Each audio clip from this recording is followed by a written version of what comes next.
السلام علیکم ورحمۃ اللہ وبرکاتہ۔ الحمد للہ ہمارا 17 پارے کا فورتھ اور لاسٹ لیکچر ہے اس کا، اور لیکچر نمبر 71 ہے۔ شروع کرتے ہیں۔ نحمدہ و نصلی علی رسولہ الکریم، اما بعد فاعوذ باللہ من الشیطان الرجیم، بسم اللہ الرحمن الرحیم۔ ربی شرح لی صدری ویسر لی امری واحلل عقدۃ من لسانی یفقہوا قولی واجعل لی وزیرا من اہلی، آمین ثم آمین۔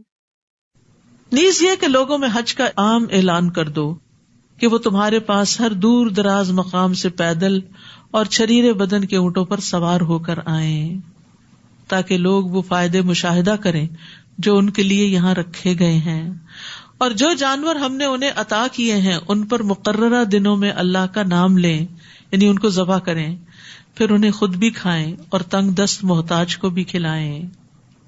یہ حج کے دن جو ہیں یہ دنیا کے سب سے بہترین دن ہوتے ہیں۔ نبی صلی اللہ علیہ وسلم نے فرمایا، دنیا کے دنوں میں افضل ترین دن 10 دن عشر ذو الحجہ کے دن ہے۔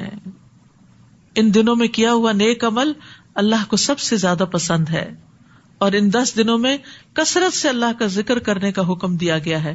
آج آپ کے لیے یہ پیمفلٹ بھی جو عشرہ ذی الحج سے متعلق جو کرنے کے کام ہے وہ فری ڈسٹریبیوشن میں ہے، آپ لے جا سکتے ہیں، کیونکہ اب رمضان کے بعد آگے ذی الحجہ بھی آنے والا ہے، اور بہت سے لوگ اس کی فضیلت سے غافل ہوتے ہیں، انہیں پتہ ہی نہیں ہوتا کہ اس میں کیا ہوا نیک عمل اللہ تعالیٰ کو سال بھر کے اعمال سے افضل لگتا ہے۔ تو اس لیے ان دنوں میں ذکر بھی کرنا چاہیے اور اس کی اویئرنیس بھی کریٹ کرنی چاہیے لوگوں میں۔ پھر اپنا میل کچیل دور کریں اور اپنی نظریں پوری کریں اور اس قدیم گھر کا طواف کریں۔ حج کے کچھ مناسک بتائے جا رہے ہیں۔ یہ تھا کعبہ کا مقصد، اور جو شخص اللہ کی احترام والی چیزوں کی تعظیم کرے تو یہ بات اس کے رب کے ہاں اس کے لیے بہتر ہے۔ نیز تمہارے لیے چھپائے حلال کیے گئے ہیں سوائے ان کے جو تمہیں بتائے جا چکے ہیں، لہذا بتوں کی گندگی سے بچو اور جھوٹی بات سے بھی بچو۔ یعنی جس طرح نجاست جسموں کو چمٹ جاتی ہے، اسی طرح شرک کی نجاست جو ہے وہ روح اور عقل کو چمٹ جاتی ہے، مانوی نجاست ہے یہ۔ اللہ کے لیے یکسو ہو جاؤ اور اس کے ساتھ کسی کو شریک نہ بناؤ، اور جس نے اللہ کے ساتھ کسی کو شریک بنایا تو وہ ایسے ہے جیسے وہ آسمان سے گرے پھر اسے پرندے اچک لے جائیں، یا ہوا اسے کسی دور دراز مقام میں لے جا کے پھینک دے۔ یعنی اس بندے کا پھر کوئی مستقبل نہیں، کوئی ٹھکانہ نہیں، وہ خوار ہو کے رہے گا۔ یہ سب امور قابل اجتناب ہیں، اور جو شخص اللہ کے شاعر کی تعظیم کرے تو یہ بات دلوں کے تقوی سے تعلق رکھتی ہے۔ یعنی یہ تو ریچولز ہیں، لیکن ان ریچولز کی قدردانی اگر انسان اللہ سے ڈرتے ہوئے کرے تو واقعی انسان ایسا متقی ہے۔ تمہیں ان قربانی کے جانوروں سے ایک مقررہ وقت تک فائدہ اٹھانے کا حق ہے، پھر ان کے ذبح کرنے کی جگہ اسی قدیمی گھر کے پاس ہے، منا میں۔ اور ہم نے ہر امت کے لیے قربانی کا ایک طریقہ مقرر کر دیا ہے، تاکہ جو جانور ہم نے انہیں عطا کیے ہیں ان پر وہ اللہ کا نام لیا کریں۔ ان مختلف طریقوں کے باوجود تم سب کا دین ایک ہی ہے کہ تمہارا الہ صرف ایک ہی الہ ہے، لہٰذا اسی کے فرما بردار بن جاؤ، اور اے نبی آپ اللہ کے حضور حاضری دینے والوں کو بشارت دے دیں۔ وبشر المخبتین، اور مخبتین کا ایک معنی ہمبل ہونا بھی ہوتا ہے۔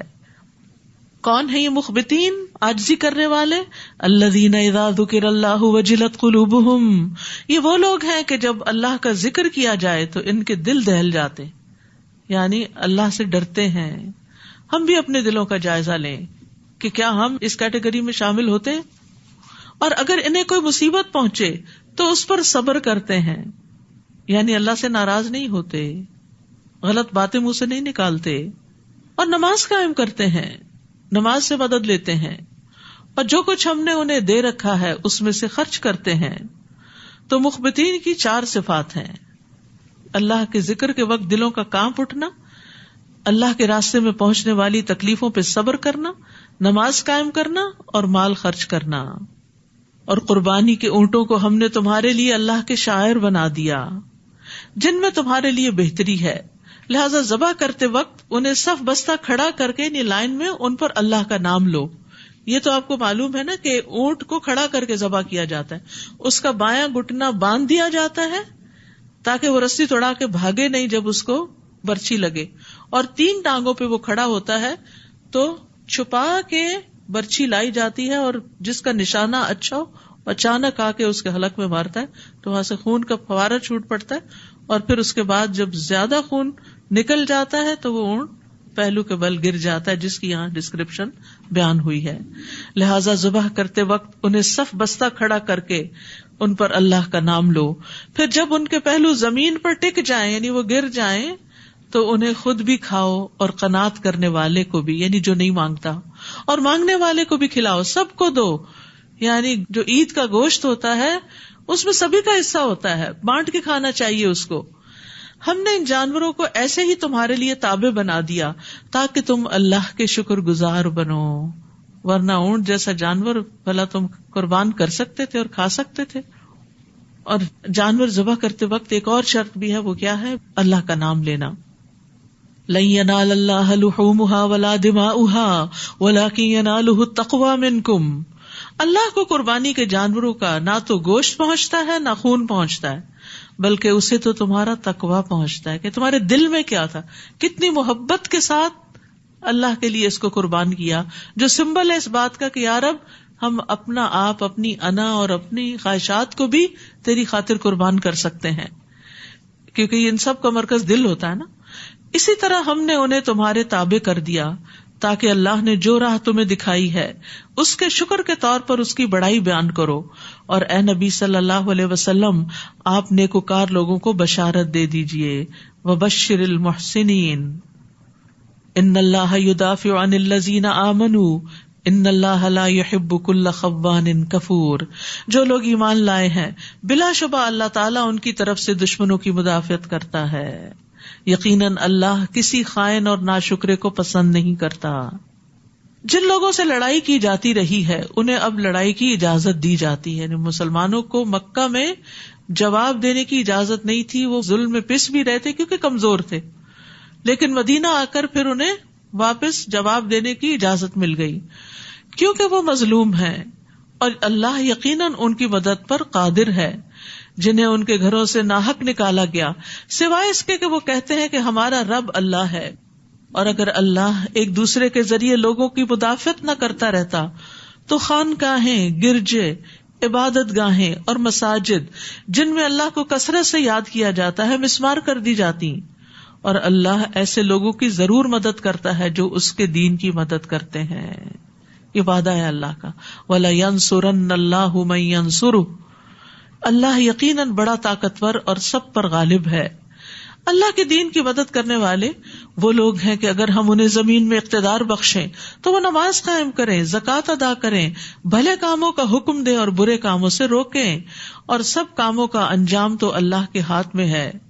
اے نبی, اگر یہ لوگ آپ کو جھٹلاتے ہیں تو ان سے پہلے نوح کی قوم اور قوم عاد اور سمود بھی جھٹلائے جا چکے ہیں, نیز ابراہیم اور لوط کی قوم بھی, اور مدین والوں نے بھی جھٹلایا تھا, اور موسیٰ کو بھی جھٹلایا گیا. ان سب کافروں کو میں نے پہلے مہلت دی پھر انہیں پکڑ لیا, سو دیکھو میری سزا کیسی رہی. کتنی ہی بستیاں ہیں جو خطا کار تھیں, انہیں ہم نے ہلاک کر دیا, تو اب وہ اپنی چھتوں پر گری پڑی ہیں, ان کے کنویں بیکار ہیں اور پلستر شدہ محلات ویران پڑے ہیں. کیا یہ لوگ زمین میں چلے پھرے نہیں کہ ان کے دل ایسے ہو جاتے جو کچھ سمجھتے سوچتے, اور کان ایسے جن سے وہ کچھ سن سکتے. بات یہ ہے کہ آنکھیں اندھی نہیں ہوتی, اندھے تو وہ دل ہو جاتے ہیں جو سینوں میں ہیں. یہ لوگ عذاب کے جلد آنے کا مطالبہ کرتے ہیں, حالانکہ اللہ کبھی اپنے وعدے کے خلاف نہیں کرتا. مگر تمہارے رب کا ایک دن تمہارے شمار کے حساب سے 1000 سال کا ہوتا ہے. یعنی تمہارے رب کا ایک دن تمہاری گنتی کے مطابق 1000 سال کا ہوتا ہے. اور کتنی ہی بستیاں ہیں جو خطا کار تھی, میں نے پہلے انہیں مہلت دی پھر انہیں پکڑ لیا, اور انہیں واپس تو میرے ہی پاس آنا ہے. آپ ان سے کہیے, لوگو میں تو تمہارے لیے صاف صاف ڈرانے والا ہوں, یعنی برے انجام سے.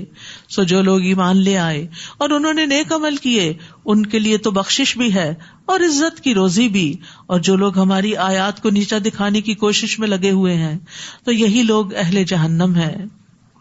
ہم نے آپ سے پہلے جو بھی رسول یا نبی بھیجا تو جب بھی وہ کوئی آرزو کرتا تو شیطان اس کی آرزو میں وسوسے کی آمیزش کرتا. یعنی پیغمبر کی آرزو کیا ہو سکتی ہے کہ لوگ ایمان لائیں, دین خوب پھلے پھیلے, دین کی تکمیل ہو, تو شیطان اس میں خلل ڈالتا, یہ نہیں ہونے کا. پھر اللہ تعالیٰ شیطانی وسوسے کی آمیزش کو تو دور کر دیتا ہے اور اپنی آیات کو پختہ کر دیتا ہے. اللہ سب کچھ جانتا اور حکمت والا ہے, تاکہ اللہ تعالیٰ شیطان کے ڈالے ہوئے وسوسے کو ان لوگوں کے لیے آزمائش بنا دے جن کے دلوں میں نفاق کا مرض ہے, یا جن کے دل ایمان لانے کے بارے میں سخت ہو چکے ہیں. بلا شبہ یہ ظالم حق کی مخالفت میں دور تک چلے گئے ہیں. اور اس لیے بھی کہ جن لوگوں کو علم دیا گیا ہے وہ جان لیں کہ یہ حق ہے آپ کے رب کی طرف سے, اور وہ ایمان لائیں اور ان کے دل اس حق کے آگے جھک جائیں, اور اللہ تعالیٰ یقیناً ایمان لانے والوں کو سیدھی راہ دکھلا دیتا ہے. تو دلوں کی 3 بڑی قسمیں ہیں: سخت دل, بیمار دل اور ایمان والا دل, عاجزی والا. تو کمزور دل والے کون ہیں؟ جن کے دلوں میں بیماری ہے, کمزوری ہے, یعنی جو نفاق والے ہیں. اور سخت دل لوگ کون ہیں؟ جو کفر اختیار کرتے ہیں, جن پر کوئی ڈانٹ واز نصیحت اثر نہیں کرتی, اور دلوں کی سختی کی وجہ سے ان کو اللہ اور اس کے رسول کی بات سمجھ نہیں آتی. اور اہل ایمان کے دل جو ہیں وہ نرم دل ہوتے ہیں, اور اگر شیطان ان کے دلوں میں وسوسہ بھی ڈالے تو وہ بھی ان کے حق میں رحمت بن جاتا ہے, کیونکہ وہ فوراً متنبہ ہو جاتے ہیں.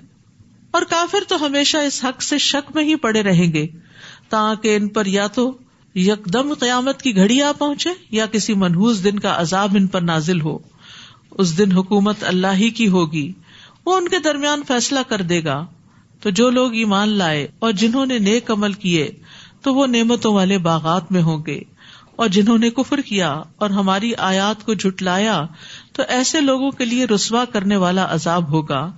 جن لوگوں نے اللہ کی راہ میں ہجرت کی پھر شہید ہوئے یا مر گئے, اللہ انہیں اچھا رزق عطا کرے گا, اور یقیناً اللہ ہی بہترین رازق ہے.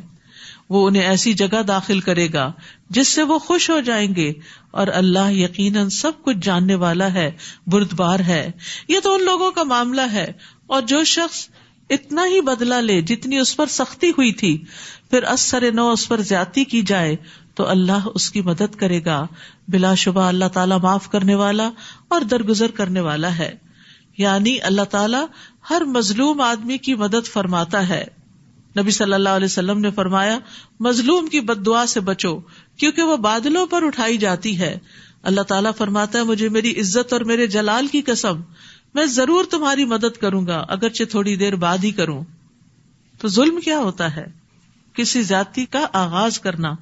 2 آدمی جب آپس میں گالی گلوچ کریں تو جس نے پہلی گالی دی گناہ اس کو ہوگا, جب تک مظلوم حد سے نہ بڑھے, کیونکہ جو جواب دے رہا ہے وہ تو مظلوم تھا, وہ تو اپنا بدلہ لے رہا ہے. اگر وہ بدلہ لینے میں حد سے بڑھ جائے تو پھر وہ ظالم بن جائے گا. یہ اس لیے کہ اللہ تعالیٰ ہی رات کو دن میں اور دن کو رات میں داخل کرتا ہے, اور اللہ سب کچھ سنتا اور دیکھتا ہے. یہ اس لیے کہ اللہ تعالیٰ ہی حق ہے, اور اللہ کے سوا جنہیں یہ لوگ پکارتے ہیں وہ سب کچھ باطل ہے, اور اللہ ہی عالی شان اور کبریائی والا ہے. کیا تم دیکھتے نہیں کہ اللہ تعالیٰ آسمان سے بارش برساتا ہے؟ یعنی تمہاری آنکھوں کے سامنے یہ معجزہ کئی بار آتا ہے, تو اس سے زمین سرسبز ہو جاتی ہے. وہ بڑا باریک بین اور ہر چیز سے باخبر ہے. جو کچھ آسمانوں میں ہے اور جو کچھ زمین میں ہے سب اسی کا ہے. بلا شبہ اللہ تعالیٰ ہر ایک سے بے نیاز اور حمد کے لائق ہے. کیا تم دیکھتے نہیں کہ جو کچھ زمین میں ہے وہ اللہ نے تمہارے لیے تابع کر دیا ہے, اور کشتی کو بھی جو اس کے حکم سے سمندر میں چلتی ہے, اور وہ آسمان کو یوں تھامے ہوئے ہے کہ وہ اس کے اذن کے بغیر زمین پر گر نہیں سکتا. بلا شبہ اللہ بندوں پر ترس کھانے والا اور نہایت رحم والا ہے.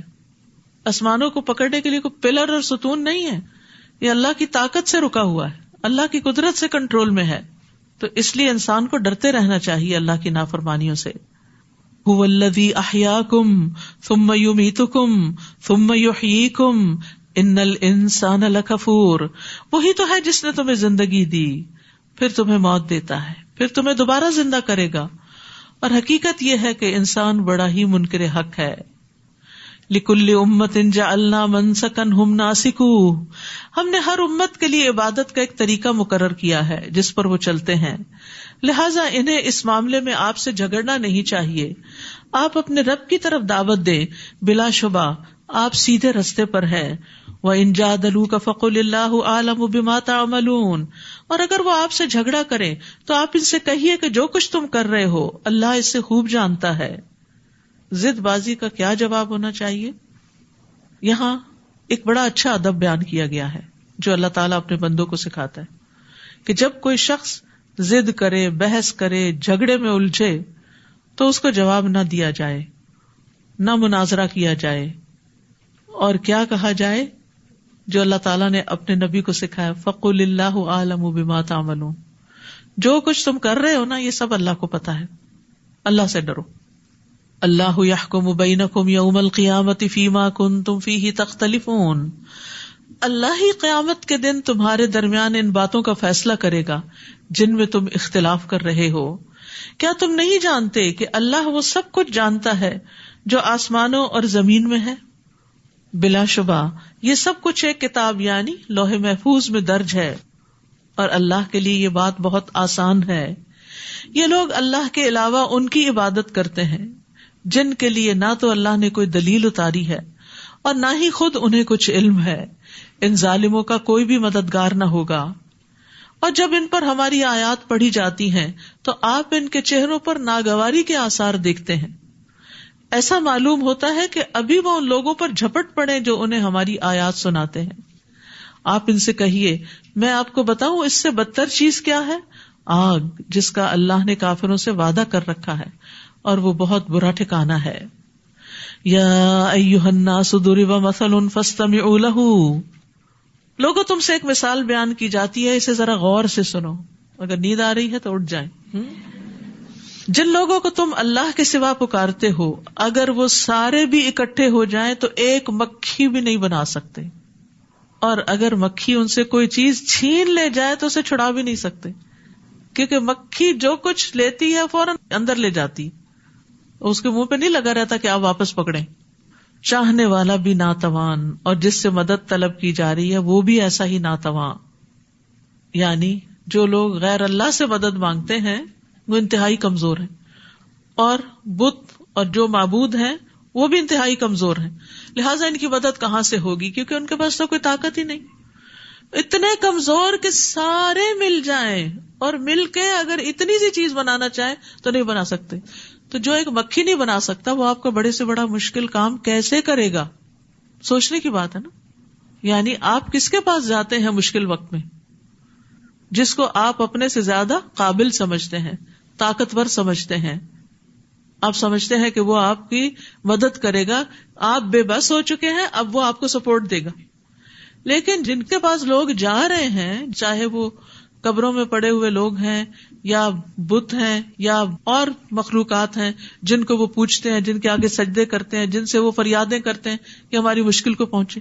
افسوس کے ساتھ کہنا پڑتا ہے خود مسلمانوں کے اندر ایسی ناسمجھی پائی جاتی ہے کہ بزرگان دین کو پکارنے لگتے ہیں، غوث اعظم کہتے ہیں، نعوذ باللہ، گنج بخش کہتے ہیں، اور اسی طرح اور نام بھی دیے ہوئے ہیں. تو یہ سب کمزور ہے. اللہ تعالیٰ کا یہ چیلنج آپ سنیں نا ذرا، کہ اگر وہ سب بھی اکٹھے ہو جائیں تو مکھی بھی نہیں بنا سکتے. تمہیں اولاد کہاں سے دیں گے؟ تمہارے رزق کا کہاں سے بندوبست کریں گے؟ تمہاری بیماریاں کہاں سے درست کریں گے؟ وہ تو کچھ بھی نہیں کر سکتے. ما قدر اللہ حق قدرہ ان اللہ لقوی عزیز. ان لوگوں نے اللہ کی قدر پہچانی ہی نہیں جیسا کہ پہچاننا چاہیے تھی. اللہ تعالیٰ تو بڑا طاقتور اور ہر چیز پر غالب ہے. یعنی جو سب کچھ دینے کو تیار ہے اور جو سب چیزوں کا مالک، اس کے پاس کیوں نہیں جاتے؟ صرف اس کو کیوں نہیں پکارتے؟ کتنی سمپل سی بات ہے کہ جس نے ہمیں پیدا کیا، جس نے سارے انسانوں کو پیدا کیا، جس نے آسمان بنائے، زمین بنائی، درخت اگائے، دریا چلائے، سمندر بنائے اور اس کے اندر مخلوقات رکھی، تم اس سے کچھ خیر کی توقع نہیں رکھتے کہ وہ تمہاری مدد کرے گا، تمہارے کام آئے گا؟ کتنی ناقدری کی بات ہے. جو خود کہتا ہے وَإِذَا سَأَلَكَ عِبَادِي عَنِّي فَإِنِّي قَرِيبٌ أُجِيبُ دَعْوَةَ الدَّاعِ إِذَا دَعَانِ. اور جب یہ آپ سے میرے بارے میں سوال کرتے ہیں تو انہیں بتا دو کہ میں بہت قریب ہوں. اور پکارنے والے کی پکار کا جواب بھی دیتا ہوں. یہ الگ بات ہے کہ جو وہ مانگتا ہے وہ کبھی اسی وقت دیتا ہوں، کبھی بعد میں دیتا ہوں جس وقت اس کو زیادہ ضرورت ہوتی. ایسا ہوتا ہے نا جیسے زندگی کی ابتدا میں بھی انسان کو کچھ چیزیں چاہیے ہوتی ہیں، انسان مانگتا ہے نہیں ملتی، لیکن جب شادی ہو جاتی ہے ایک دم اللہ تعالیٰ نعمتوں میں اضافہ کر دیتا ہے. کبھی اس کے بعد بھی تنگی رہتی ہے، بڑھاپے میں اللہ تعالیٰ اولاد کے ذریعے اتنی وافر نعمتیں دیتا ہے، انسان حیران ہو جاتا ہے. تو انسان سوچتا کیوں نہیں کہ اپنی جوانی کے وقت کی مانگی ہوئی دعائیں تھیں، وہ آج بڑھاپے میں جبکہ مجھے ضرورت زیادہ ہے اس وقت اس کا پھل اللہ مجھے کھلا رہا ہے. چونکہ یہ سب چیزیں غیب کے پردے میں ہیں نا، تو اس لیے ہمیں اللہ کی باتوں پر یقین نہیں آتا اور ہر چیز کو فار گرانٹیڈ پھر لیتے ہیں. یہ تو ہمارا حق تھا ہی، یہ تو بچوں کو ہم نے قابل بنا. بھئی خود کیوں نہیں قابل بنے کہ تمہاری پچھلی زندگی بڑی اچھی ہوتی؟ تو یہ تو اللہ نے دیا. اگر اللہ نے آپ کو نہیں دیا اور آپ کے بچوں کو دیا تو اللہ نے دیا، تو اس کی قدر کرو، غیر اللہ کو نہ پکارو.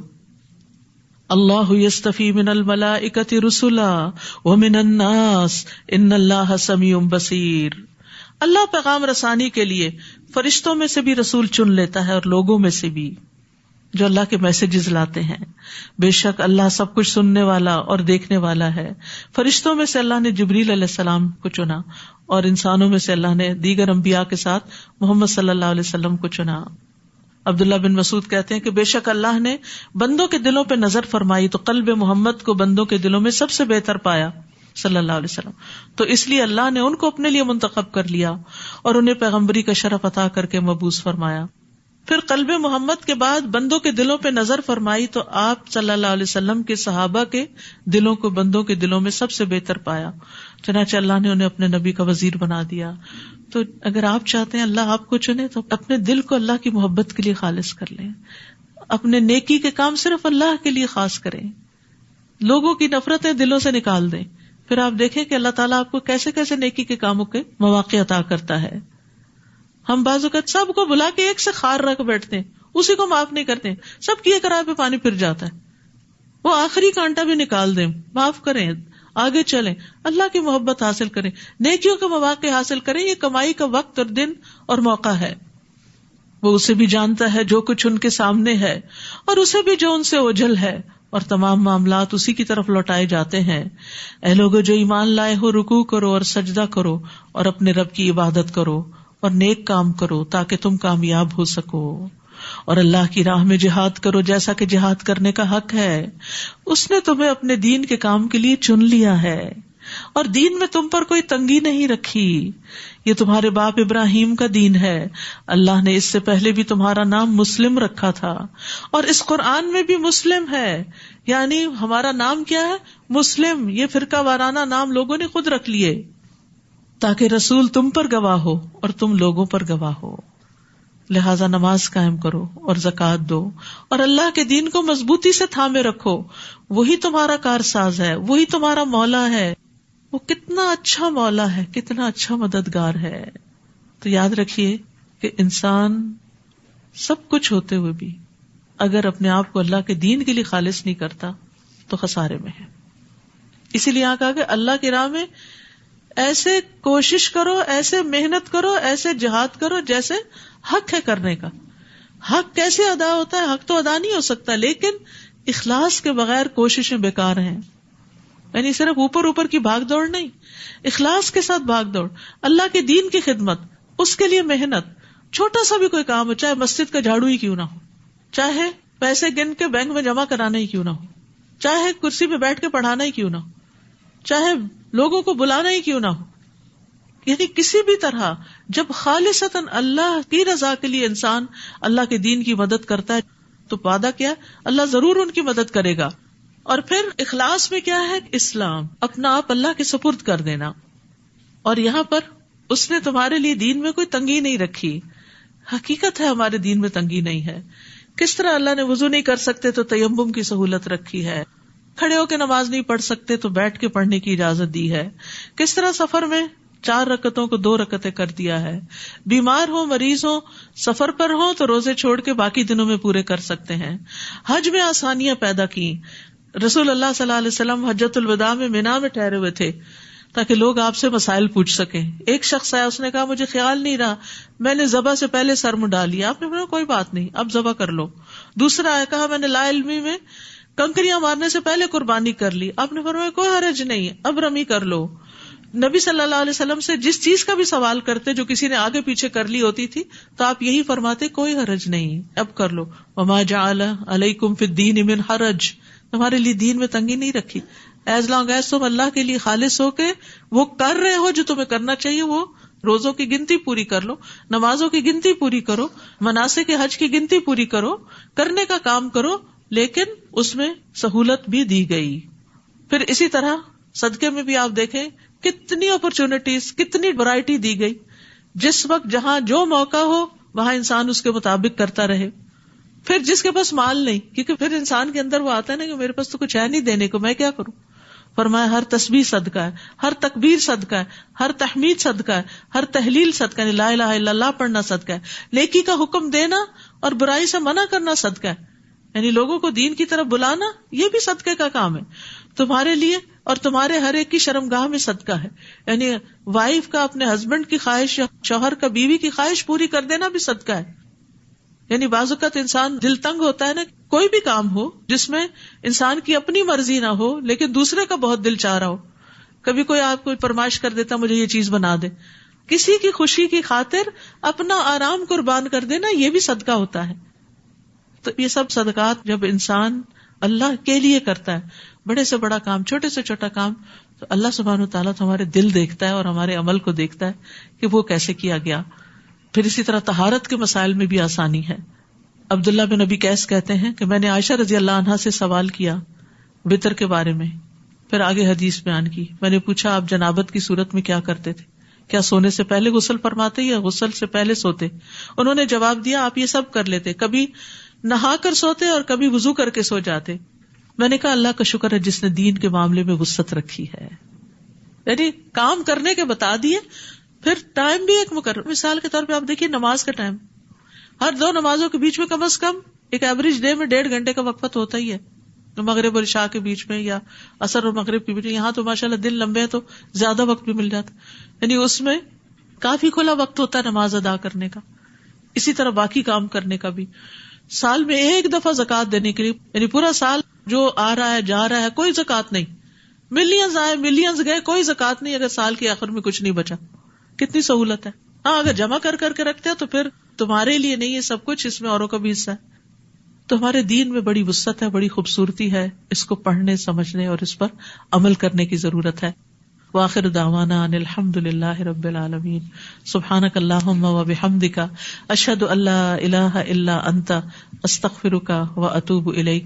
حج عمرے کی بڑی بات ہوئی, یہ ایک کارڈ ہے جو لوگ عمرے وغیرہ پہ جا رہے ہو, رمضان میں جا رہے ہو, آپ کے دوست جان پہچان والے, تو اس کو گلے میں ڈال کے ساتھ ساتھ ہر سٹیپ کی دعائیں بھی ہیں اور کیا کیا کرنا ہے, اس کے بعد پھر کیا کرنا ہے, پھر کیا کرنا ہے. تو یہ بڑی سہولت کی چیز ہے, آپ گفٹ کے طور پر بھی دے سکتے ہیں دوسروں کو. اور اسی طرح یہ چھوٹی سی کتاب ہے عمرے کے بارے میں, یہ بھی آپ دے سکتے ہیں. السلام علیکم ورحمۃ اللہ وبرکاتہ. السلام علیکم ورحمۃ اللہ وبرکاتہ. الحمدللہ ہمارے 17 پارے کمپلیٹ ہو چکے ہیں, اور اللہ تعالیٰ سے دعا ہے کہ اللہ تعالیٰ ہمیں ان پہ ان کی حکمتوں کو سمجھنے کی توفیق عطا فرمائے. سبحانک اللہم و بحمدک اشہد ان لا الہ الا انت استغفرک و اتوب الیک. السلام علیکم ورحمۃ اللہ وبرکاتہ.